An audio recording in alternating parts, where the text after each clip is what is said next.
वालेकुम स्टूडेंट। आज के इस लेक्चर के अंदर हम चैप्टर नंबर 4 के जो बकाया टॉपिक्स थे उनको हम जो है वो कवर करेंगे।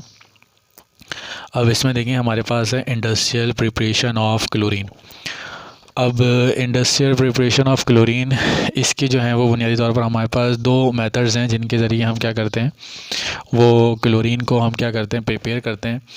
इनमें से एक मेथड जो है वो हमारे पास नेल्सन सेल है और दूसरा हमारे पास जो है वो कैशनर केल्नर सेल है। ठीक है, और इन दोनों के दोनों प्रोसेस में हम करते इलेक्ट्रोलिसिस ही हैं। इलेक्ट्रोलिसिस आपने चैप्टर नंबर 3 में डिटेल में पढ़ा हुआ है कि जब हम इलेक्ट्रिक करंट को पास करते हैं तो इलेक्ट्रिक करंट के पास करने के नतीजे में हमारे पास जो भी कंपाउंड होता है वो क्या हो जाता है, ब्रेक हो जाता है। ठीक है, तो इन दोनों जो प्रोसेस हैं उनमें हमने पढ़ना जो है वो इलेक्ट्रोलिसिस ही है।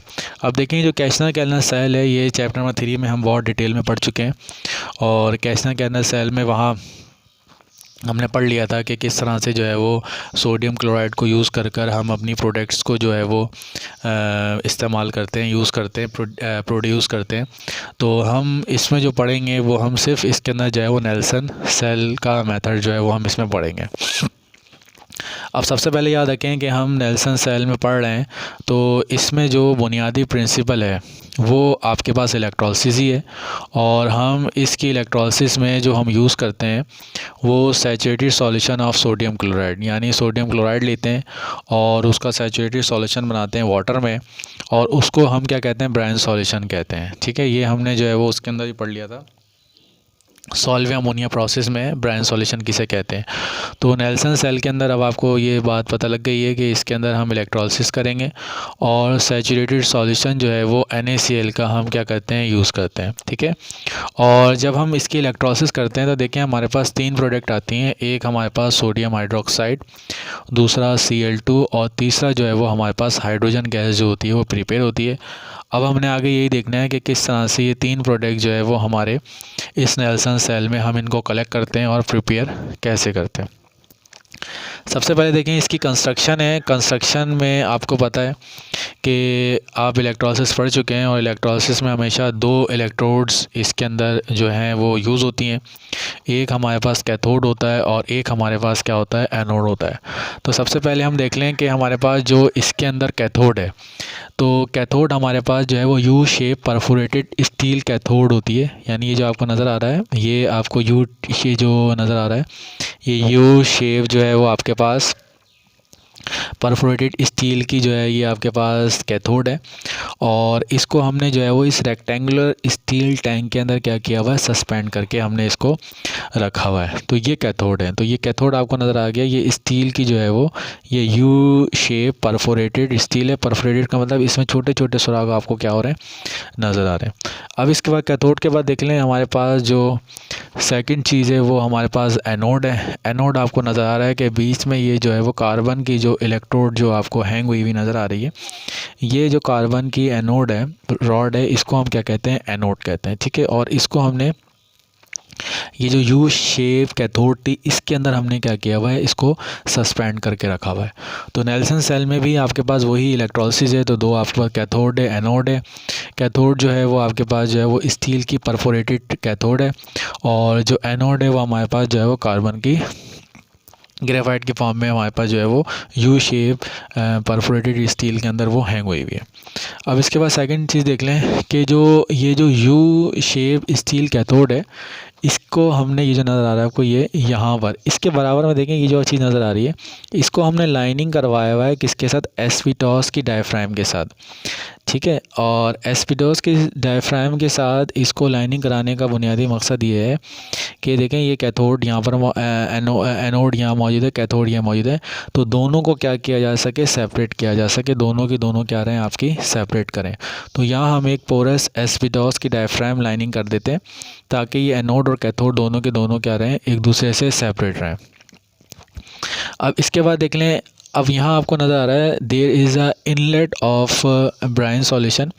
यहाँ से आपको जो है ब्राइन सॉल्यूशन को हम इसमें इन करते हैं। ठीक है, ताकि जब भी हमें ब्राइन सॉल्यूशन प्रोडक्ट की प्रिपरेशन में जहाँ जहाँ यूज़ होते थे तो यहाँ से हम इसके अंदर क्या कर सकें, एंटर कर सकें। ठीक है, और आपको and for the steam at the lateral side, यहाँ से हम क्या करते हैं, स्टीम को ऐड करते हैं। अब स्टीम को ऐड करने का मकसद क्या है, मैं भी आपको आगे बताता हूँ। तो यहाँ ये दो चीज़ें नज़र आ रही हैं, सोडियम क्लोराइड का ये जो है इनलेट है, ठीक है, और बराबर में जो है वो आपका स्टीम भी यहाँ मौजूद है। अब देखें इसके अंदर मैंने आपको बताया था कि जो प्रोडक्ट है वो क्लोरीन गैस और हाइड्रोजन गैस है। तो इसके यहाँ पर आपको आउटलेट्स जो है वो यहाँ पर आपको दिए गए हैं। यहाँ से क्लोरीन गैस निकल सकती है और यहाँ से जो है वो हाइड्रोजन गैस आपकी प्रिपेयर हो सकती है। तो इस कंस्ट्रक्शन में आपको समझ में आ गया कि हमारे पास हमने जो भी रिएक्टेंट हैं वो हमने सिस्टम में कैसे इंट्रोड्यूस करवाने हैं और जो प्रोडक्ट बन रही है उसको हमने सेपरेट कैसे करना है। इसके बाद देख लें।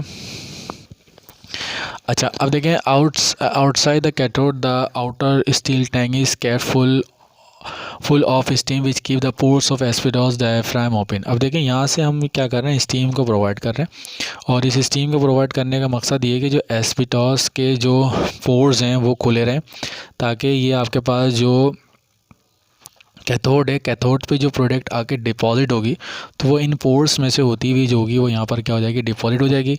और इन पोर्स को खोलने के लिए हम क्या करते हैं, स्टीम को प्रोवाइड करते हैं, ठीक है। अब इसकी वर्किंग देख लें। अब वर्किंग में आपको पता है क्या है कि हम इसमें इलेक्ट्रोलिसिस कर रहे हैं, तो हमारे पास सोडियम क्लोराइड का सॉल्यूशन होगा, ठीक है, और पानी में है तो वो आयनाइज फॉर्म में मौजूद होगा। सोडियम आयन अलहदा होगा, क्लोराइड आयन अलहदा होगा।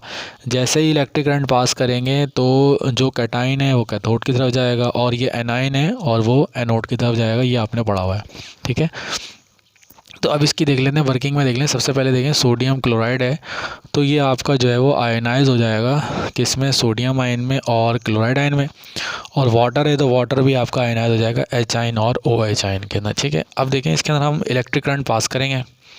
अब जैसे ही हम इलेक्ट्रिक करंट पास करेंगे, देखें सोडियम जो है वो कैटाइन है तो ये कैथोड की तरफ जाएगा, ठीक है। कैथोड मतलब ये जो आपके पास यू शेप परफोरेटेड स्टील था, ये यहाँ पर आके जो है वो, जैसे सोडियम आयन यहाँ मौजूद है, सोडियम आयन जो मूव माइग्रेट करेगा वो यहाँ माइग्रेट करेगा और यहाँ आने के बाद इलेक्ट्रॉन गेन करके ये सोडियम मेटल के अंदर आपका कन्वर्ट हो जाएगा, ठीक है। ये आपके पास कैथोड का रिएक्शन है। अब इसके बाद देख लें, हमारे पास जो है वो सेकेंड हमारे पास क्या है, एनोड है, यानी क्लोराइड है। क्लोराइड जो है वो एनाइन है, तो एनाइन आपको पता है वो कहाँ जाएगा, एनोड की तरफ जाएगा। और एनोड जो है वो आपके पास कार्बन की है, तो यहाँ जैसे ये मूव करेगा तो यहाँ मूव करने पे ये अपने जो भी इलेक्ट्रॉन्स होंगे उनको लूज़ करेगा और लूज़ करने के बाद जो होगा वो क्लोरीन गैस में कन्वर्ट होगा और क्लोरीन गैस होगी वो हम यहाँ से क्या कर लेंगे, इसको कलेक्ट कर लेंगे, ठीक है। ये हमारे पास कैथोड और एनोड के रिएक्शन से।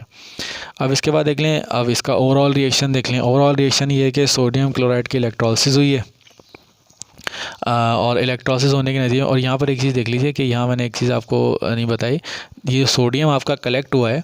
ये सोडियम क्योंकि वाटर मौजूद है तो वाटर के साथ रिएक्ट करके ये सोडियम हाइड्रोक्साइड और हाइड्रोजन गैस क्या कर लेगा, कलेक्ट कर लेगा। तो देखें ये यहाँ देखें जो नज़र आ रहा है आपको, यहाँ पर सोडियम डिपॉजिट होगा, वाटर मौजूद होगा क्योंकि, तो वाटर के साथ रिएक्ट करके ये हाइड्रोजन गैस तो यहाँ से आपकी लिबरेट हो जाएगी और नीचे जो है वो आपका सोडियम हाइड्रोक्साइड यहाँ पर आके क्या हो जाएगा, डिपॉजिट होना शुरू हो जाएगा। अब इसका ओवरऑल रिएक्शन देख लें। ओवरऑल रिएक्शन ये है कि सोडियम क्लोराइड ने वाटर के साथ रिएक्ट करके सोडियम हाइड्रोक्साइड, क्लोरीन गैस और हाइड्रोजन गैस को क्या कर लिया, बना लिया है। और यही हमारे पास जो थी वो प्रिपरेशन थी जिसको आपने क्लोरीन को क्या करना था, प्रिपेयर करना था। अब केमिकल प्रॉपर्टीज़ देखें। क्लोरीन की 3 केमिकल प्रॉपर्टीज़ हैं, addition, substitution and self oxidation and reduction reaction. इनको हम ज़रा डिटेल में पढ़ लेते हैं। सबसे पहले देखें एडिशन रिएक्शन। एडिशन रिएक्शन के बारे में आपको पता है कि हमने अल्कीन की एडिशन भी पढ़ी थी, उसमें डबल बॉन्ड ब्रेक होती है और Cl एटम जो होता है जाके अटैच हो जाते हैं। तो एडिशन रिएक्शन क्या होते हैं, बुनियादी तौर पर उसमें एटम जो है वो किसी दूसरे कंपाउंड में जाकर क्या हो जाते हैं, अटैच हो जाते हैं।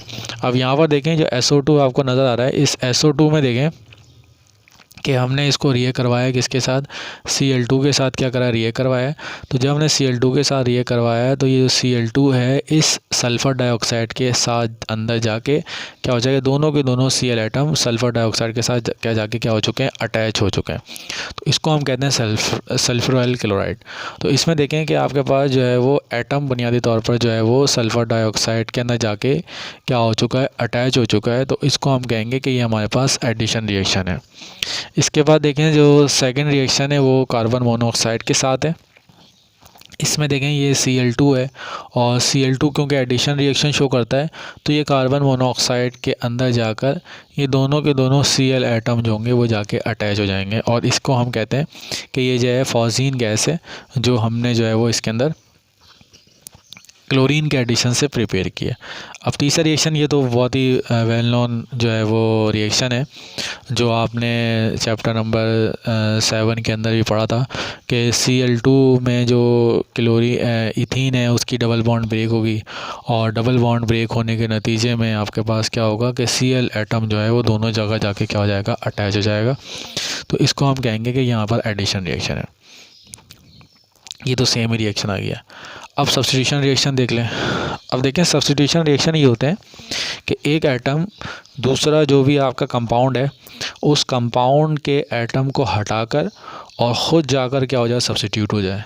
और उसकी एग्जांपल आपने पढ़ी हुई है कि क्लोरीनेशन ऑफ मीथेन, Cl क्या करता है, हाइड्रोजन को हटाता है और ख़ुद जाके क्या हो जाता है, अटैच हो जाता है। तो इसमें भी आपको नज़र आ रहा है, देखें जो Cl2 है इस Cl2 ने क्या किया है कि इस हाइड्रोजन सल्फाइड में से सल्फ़र को निकाला और निकालने के बाद ख़ुद जाके क्या हो गया, इसके अंदर सब्स्टिट्यूट हो गया। तो इन रिएक्शन को हम कहते हैं कि ये हमारे पास जो है वो सब्स्टिट्यूशन रिएक्शन है, ठीक है। और सब्स्टिट्यूशन रिएक्शन में एक एटम जो है वो निकलेगा और उसकी जगह दूसरा एटम जाके क्या हो जाएगा, अटैच हो जाएगा। अब नीचे देखें सेकेंड जो रिएक्शन है वो आपके पास है पोटेशियम आयोडाइड का। अब देखें जो सब्स्टिट्यूशन रिएक्शन है इसमें देखें जो हैलोजेंस हैं फ्लोरीन, क्लोरीन, ब्रोमीन और आयोडीन, ये एक पूरी आपके पास लिस्ट है। और जो ज़्यादा रिएक्टिव होता है वो क्या करता है, दूसरे एटम को सब्स्टिट्यूट करवा देता है। जैसे फ्लोरीन सबसे ऊपर है, उसके नीचे क्लोरीन है, फिर ब्रोमीन है और इसके बाद क्या है, आयोडीन है। अब यहाँ पर देखें इसको आप ज़रा कंपेयर करवाएं किसके साथ, Cl2 को पोटेशियम आयोडाइड के साथ, तो आपको नज़र आएगा कि Cl2 ने क्या किया, पोटेशियम आयोडाइड को निकाला और निकालने के बाद ख़ुद जाके क्या हो चुका है, इसमें अटैच हो चुका है।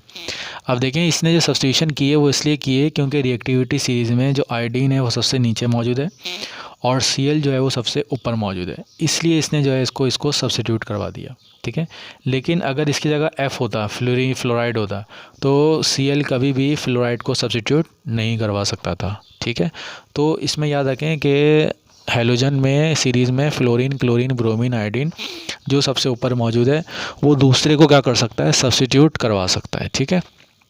अब नीचे देखें, अब यहाँ पर KBr है, KBr आपको नज़र आ रहा है। अब इस KBr में ज़रा आप देख लें कि KBr में Cl क्योंकि टॉपर मौजूद है, तो Cl क्योंकि टॉपर है तो ये क्या कर सकता है, ब्रोमीन को क्या कर सकता है, यहाँ से जो है वो सब्स्टिट्यूट करवा देगा, ठीक है। अब देखें Br को जो है ब्रोमीन गैस में कन्वर्ट कर दिया इसने और ख़ुद जो था Cl जाके वो उसके अंदर आके अटैच हो गया। अब इसमें यहाँ पर देख लें मीथेन, ये वाला रिएक्शन तो आपने जो है वो बहुत डिटेल में इसके मैकेनिज़्म के साथ पढ़ा हुआ है कि जो Cl है वो क्या करता है, हाइड्रोजन को हटाकर ख़ुद जाके क्या हो जाता है, अटैच हो जाता है। तो ऐसे रिएक्शंस को हम क्या कहते हैं, सब्स्टिट्यूशन रिएक्शन कहते हैं। तो ये एग्जाम्पल है इनकी।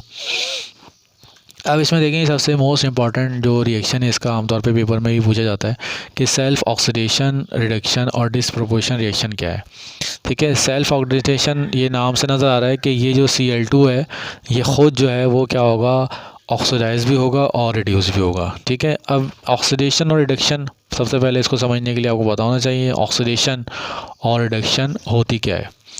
तो सबसे पहले देखें ऑक्सीडेशन और रिडक्शन को काफ़ी टर्म से जो है वो डिफ़ाइन करते हैं हम कि जो अपना इलेक्ट्रॉन को ऑयल रिक से हम इसको याद रखते हैं, OIL, ऑयल, RIJ रिक।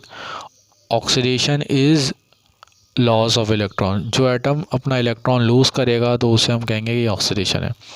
और reduction, RIJ Rick, reduction is gain of electron. एक टर्म तो ये होती है और दूसरी टर्म ये होती है कि एक स्पीशीज़ जिसकी ऑक्सीडेशन स्टेट क्या हो रही हो, कम हो रही हो, तो उसको हम कहते हैं कि ये रिड्यूस हो रहा है। और जिसकी ऑक्सीडेशन स्टेट क्या हो रही हो, बढ़ रही हो, तो उसको हम कहते हैं ये हमारे पास क्या हो रहा है, ऑक्सीडाइज हो रहा है। अब इस चीज़ को देख लेते हैं हम। देखें जो Cl2 है ये आपने फर्स्ट ईयर में पढ़ा होगा ऑक्सीडेशन रिएक्शन को। चैप्टर नंबर 7 में यहाँ जो ये जो Cl2 आपको नज़र आ रहा है, यहाँ Cl2 की जो ऑक्सीजन स्टेट है वो यहाँ पर ज़ीरो है। आपको पता है जो भी एटम फ्री स्टेट में होते हैं उनकी ऑक्सीजन स्टेट क्या होती है, ज़ीरो होती है। और यहाँ देख लें HCl, तो यहाँ HCl आपको नज़र आ रहा है कि ये Cl के ऊपर यहाँ जो चार्ज है वो -1 है, ठीक है।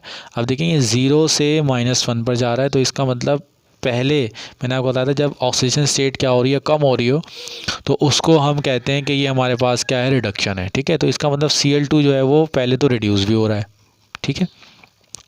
और दूसरा यहाँ पर देखें, यहाँ पर जो ऑक्सीजन ज़्यादा इलेक्ट्रोनेगेटिव है एज़ कम्पेयर टू क्लोरीन, तो इस पे नेगेटिव आएगा और इस पे क्या आएगा, पॉजिटिव आएगा। तो अब यहाँ पर देखें, यहाँ 0 से +1 पर जा रहा है, ठीक है। 0 से +1 पर जाने का मतलब ये हमारे पास क्या हो रहा है, ऑक्सीडाइज हो रहा है। तो यहाँ पर देखें जो Cl2 है ये ख़ुद रिड्यूस भी हो रहा है और ऑक्सीडाइज भी हो रहा है, ठीक है। तो ऐसे रिएक्शन को हम कहते हैं सेल्फ ऑक्सीडेशन रिएक्शन। अब आपने फर्स्ट ईयर के अंदर टाइट्रेशन की होगी, तो उसमें आपने इस्तेमाल किया होगा KMnO4 और जो है वो फेरस सल्फेट। तो देखें इसके अंदर एक जो था वो ऑक्सीडाइजिंग एजेंट था आपके पास जो KMnO4 है, और दूसरा आपके पास क्या था, रिड्यूसिंग एजेंट था। तो एक ही रिड्यूस होता है और एक ही ऑक्सीडाइज होता है, यानी एक जो है वो एटम अपने इलेक्ट्रॉन दे रहा होगा, तो देने का मतलब ऑक्सीडाइज हो रहा है, और जो दूसरा एटम होगा वो इलेक्ट्रॉन को क्या कर रहा होगा, गेन कर रहा होगा। तो याद रखें ऑक्सीडेशन और रिडक्शन रिएक्शन में एक ही स्पीशीज ऐसी होती है जो इलेक्ट्रॉन दे रही होती है, और एक ही होती है वो उन इलेक्ट्रॉन को एक्सेप्ट कर रही होती है। तो क्लोरीन जो आपको नज़र आ रहा है, ये क्लोरीन को हम सेल्फ ऑक्सीडेशन रिएक्शन इसलिए कहते हैं कि Cl ही इसके अंदर ऑक्सीडाइज भी हो रहा होता है और Cl2 ही क्या हो रहा होता है, इसके अंदर जो है वो रिड्यूस भी हो रहा होता है। यानी ऑक्सीडेशन और रिडक्शन दोनों जो होता है वो Cl2 की मॉलिक्यूल की हो रही होती है। तो इन रिएक्शन को हम क्या कहते हैं, सेल्फ ऑक्सीडेशन रिएक्शन कहते हैं या डिस्प्रोपोर्शन रिएक्शन कहते हैं, ठीक है। अब यहाँ पर देखेंगे इसका ब्लीचिंग एक्शन देख लें कि आमतौर पे आपने देखा होगा क्लोरीन को जो है वो हम क्या करते हैं, किस में इस्तेमाल करते हैं, इसको जो है हम आमतौर पर ब्लीचिंग के तौर पर हम क्या कर रहे होते हैं, यूज़ कर रहे होते हैं, ठीक है। किस तरह से जो है वो ये ब्लीचिंग एक्शन शो करता है। ब्लीचिंग की आपने प्रिपरेशन भी पढ़ी हुई है कि उसके अंदर ब्लीचिंग के अंदर जो मेजर कंपोनेंट होता है वो Cl2 ही होता है, और वो Cl2 ही बुनियादी तौर पर जो है वो आपका रिएक्शन शो कर रहा होता है। अब सबसे पहले देखें कि जो Cl2 है इसका जो सेल्फ ऑक्सीडेशन और रिएक्शन वाला रिएक्शन है, इसमें आपके पास जो बन रहा है वो HCl और HOCl बन रहा है, ठीक है। अब देखें ये जो HOCl है, ये HOCl जो होता है वो अनस्टेबल होता है, और अनस्टेबल होने की वजह से ये आपके पास इसको HCl और ऑक्सीजन में कन्वर्ट कर देता है। अब देखें जो ऑक्सीजन आपको नज़र आ रहा है ये नेस्केंड ऑक्सीजन है। नेस्केंड ऑक्सीजन आपको पता है जो एटॉमिक फॉर्म में हो, और ये जो एटॉमिक फॉर्म होती है ये एटॉमिक फॉर्म बहुत ही ज़्यादा क्या होती है, रिएक्टिव होती है। ये किसी भी दूसरे कंपाउंड को क्या कर देगी, ऑक्सीडाइज करवा देगी, ठीक है। अब यही चीज़ है, तो ब्लीचिंग एक्शन में जो बुनियादी चीज़ है वो सेल्फ ऑक्सीडेशन और रिडक्शन है, कि इसके अंदर आपके पास जो भी कंपाउंड है क्लोरीन का वो ऑक्सीडाइज भी हो रहा है और रिड्यूस भी हो रहा है, और जो HOCl बन रहा है वो HOCl बुनियादी तौर पर ब्रेक हो रहा है, किसके अंदर, ऑक्सीजन नेस्केंड ऑक्सीजन के अंदर क्या हो रहा है, ब्रेक हो रहा है, ठीक है। अब इसको देख लेते हैं। Bleaching action of chlorine is due to the oxidizing tendency of chlorine water which is consists of HCl and HOCl। तो बुनियादी जो ब्लीचिंग एक्शन है वो क्लोरीन का किस वजह से है, इसकी oxidizing tendency of chlorine water, यानी क्लोरीन वाटर के अंदर ये आमतौर पर क्या हो जाता है, ऑक्सीडाइज हो जाता है, जिसमें आपका HCl और HOCl ही बना हुआ है, ठीक है। और क्लोरीन वाटर के अंदर जो HOCl है आपका, ये आपका ऑक्सीडाइजिंग एजेंट के तौर पर क्या कर रहा होता है, एक्ट कर रहा होता है, ठीक है। ये आपको क्या कर रहा होता है, ऑक्सीजन प्रोवाइड कर रहा होता है। तो जो भी आपके पास कलर कंपाउंड्स हैं आपके कपड़ों पे जो है वो ब्लीच वगैरह इंक वगैरह लगी हुई है, तो ये ब्लीच बुनियादी तौर पर क्या करता है कि उन कलर को क्या करता है, रिमूव करता है, ठीक है। अच्छा अब यहाँ पर देखें, तो ये जो आपके पास Cl है, HOCl के अंदर जो ऑक्सीजन स्टेट है Cl की +1 है, और Cl कभी भी अपने ऊपर जो है वो पॉजिटिव चार्ज लेना पसंद नहीं करता, इसलिए ये जो HOCl होता है ये बहुत ज़्यादा क्या होता है, आपका रिएक्टिव होता है, अनस्टेबल होता है, ठीक है। और ये जो आपके पास नेस्केंड ऑक्सीजन इसके अंदर बना हुआ है, ये नेस्केंड ऑक्सीजन जो है वो डिकलराइज कर देता है जो भी कलर्स मौजूद हैं। तो ये जो ऑक्सीजन आपको नज़र आ रहा है, ये जो ऑक्सीजन है, ये ऑक्सीजन जो है वो बहुत ही ज़्यादा रिएक्टिव है, और जितने भी कलर कंपाउंड्स होते हैं उनको क्या कर देता है, डीकलराइज कर देता है और ऑक्सीडाइज कर देता है। ठीक है, तो ऑक्सीडेशन फिनोमेना, ब्लीचिंग फिनोमेना के अंदर जो बुनियादी जो मेन एलिमेंट है वो आपका नेक्स्ट एंड ऑक्सीजन है, जो HOCl से आती है। और HOCl जो है वो क्लोरीन की ऑटो ऑक्सीडेशन रिडक्शन प्रोसेस से जो होता है वो क्या होता है, आपका प्रिपेयर होता है। अब इसके बाद देख लीजिए auto oxidation reaction of chlorine with NOH। इसके 2 रिएक्शंस हैं और यही कंप्लीट करने के लिए आते हैं। इसमें देखें पहला रिएक्शन जो है वो कोल्ड NOH के साथ है। अगर आप कोल्ड NOH को यूज़ करेंगे तो इसमें आपको NaOCl बनेगा। NaOCl ये आपके पास जो है इसको हम हाइपोक्लोराइड कहते हैं। और इसमें जो Cl की ऑक्सीजन स्टेट होती है वो यहाँ पर क्या होती है, +1 होती है। ठीक है, इसलिए हम इसको क्या कहते हैं, हाइपोक्लोराइड कहते हैं। ठीक है, और दूसरा जो इसका रिएक्शन है वो रिएक्शन है जब आप इसको जो है वो हॉट NaOH के साथ रिएक्ट करवाते हैं। जब हॉट NaOH के साथ रिएक्ट करवाते हैं तो ये हमारा कन्वर्ट हो जाता है किसके अंदर, सोडियम क्लोरेट के अंदर कन्वर्ट हो जाता है। और यहाँ जो Cl की जो ऑक्सीजन स्टेट होती है वो यहाँ पर जो है वो बुनियादी तौर पर क्या होती है, +5 होती है। तो इसमें देख लीजिए कि यहाँ पर जो है वो सोडियम हाइड्रोक्साइड जो है वो क्लोरीन के साथ जब रिएक्ट कर रहा है तो 2 प्रोडक्ट आ रही हैं, एक क्लोराइड आ रही है और एक आपके पास क्लोरेट आ रही है। क्लोराइड में जो ऑक्सीजन स्टेट है वो +1 है और क्लोरेट में जो ऑक्सीजन स्टेट है वो आपके पास क्या है, +4 है। अब यहाँ पर देख लीजिए, अब इसमें देख लीजिए कि यहाँ पर जो है वो यहाँ ऑक्सीजन स्टेट जो है वो Cl की जो है वो यहाँ पर जो है वो +5 होगी। ठीक है, यहाँ ये +5 है, यहाँ पे Cl की ये नोट कर लीजिए 4। अब इसमें देखें हमारे पास जो नेक्स्ट कंपाउंड है वो हमारे पास जो है वो है हमारे पास हाइड्रोजन सल्फाइड H2S। ठीक है, ये एडिशन रिएक्शन थोड़ी सी एक जो है वो गलत स्लाइड में ऐड हो गया है। ये लेबॉर्ट्री प्रिपरेशन है हाइड्रोजन सल्फाइड की। तो पहली चीज़ याद रखिएगा, हाइड्रोजन सल्फाइड को प्रिपेयर करने के लिए हम जो एपरेटस यूज़ करते हैं वो किप्स एपरेटस को हम क्या करते हैं, यूज़ करते हैं। और इसमें हम डाइल्यूट HCl और सल्फ्यूरिक एसिड को क्या करते हैं, यूज़ करते हैं। ठीक है, अब सबसे पहले देखें इसकी 2 रिएक्शन है इसके, हम फेरस सल्फाइड के साथ जब इसको रिएक्ट करवाते हैं तो देखें एक में तो फेरस सल्फेट बन जाता है क्योंकि यहाँ पर आपके पास क्या है, सल्फेट है तो फेरस सल्फेट आएगा। और यहाँ पर आपके पास क्या है, Cl है तो ये फेरस क्लोराइड आ जाएगा। ठीक है, और बाकी दोनों में जो प्रोडक्ट आपके पास आ रही हैं वो क्या आ रही हैं, आपके पास हाइड्रोजन सल्फाइड क्या आ रही हैं। अब इसके बाद देखें इंडस्ट्रियल प्रिपरेशन देख लें। इंडस्ट्रियल प्रिपरेशन इसकी ये है कि जब आप सल्फ़र को हाइड्रोजन के साथ 600 सेंटीग्रेड के ऊपर हीट करते हैं तो ये आपका कन्वर्ट हो जाता है किसके अंदर, H2S हाइड्रोजन सल्फाइड के अंदर। तो पहली इसकी प्रिपरेशन ये है। सेकंड प्रिपरेशन इसकी ये है कि जब आप जिंक सल्फाइड के साथ इसको HCl के साथ ये करवाते हैं तो जिंक सल्फाइड में क्योंकि जिंक जो है वो मेटल है वो Cl के साथ रिएक्ट करके जिंक क्लोराइड बना लेता है और ये आपके पास सल्फ़र जो है वो हाइड्रोजन के साथ कंबाइन करके हाइड्रोजन सल्फाइड बना लेता है। इसके बाद जो थर्ड प्रिपरेशन है वो स्टेपनाइट है और ये आमतौर पर इक्वेशन कंप्लीट करने के लिए भी आती है और हाइड्रोजन सल्फाइड की प्रिपरेशन में भी आती है।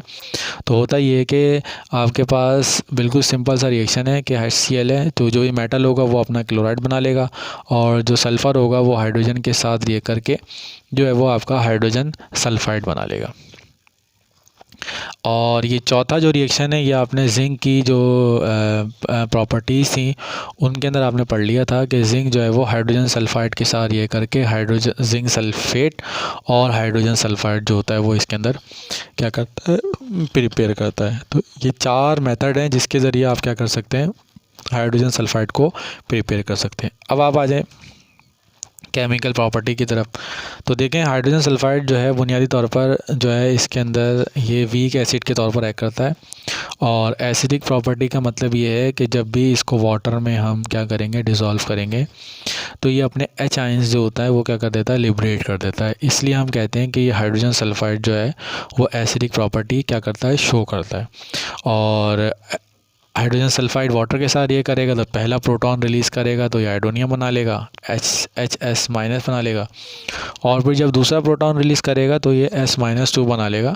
और यहाँ रख लें हाइड्रोजन सल्फाइड के अंदर जो सल्फ़र है इस पर जो ऑक्सीजन स्टेट आपको नज़र आ रहा है वो आपको जो है वो -2 जो है वो इसके अंदर नज़र आ रहा है। ठीक है, अब इसके बाद जो रिएक्शन इसके बाद अल्कलीज़ का है, अभी हमने ये पढ़ा है कि ये जो हमारे पास हाइड्रोजन सल्फाइड है, ये एसिडिक प्रॉपर्टी शो करता है। तो एसिडिक प्रॉपर्टी शो करने का मतलब ये है कि ये बेस के साथ भी क्या कर सकता है, रिएक्ट कर सकता है। तो देखें इसका जो पहला रिएक्शन है वो, क्योंकि हाइड्रोजन सल्फाइड पहले एक प्रोटॉन रिलीज़ करता है, तो पहला प्रोटॉन रिलीज़ करेगा तो एक OH और H मिल के वाटर बना लेगा और एक NaHS बना लेगा, या सोडियम हाइड्रोजन सल्फाइड बना लेगा। उसके बाद ये क्या करेगा, अपना दूसरा प्रोटॉन रिलीज़ करेगा, तो ये आपको जो है वो सोडियम सल्फाइड Na2S जो होगा वो बना लेगा। ठीक है, ये एसिडिक प्रॉपर्टी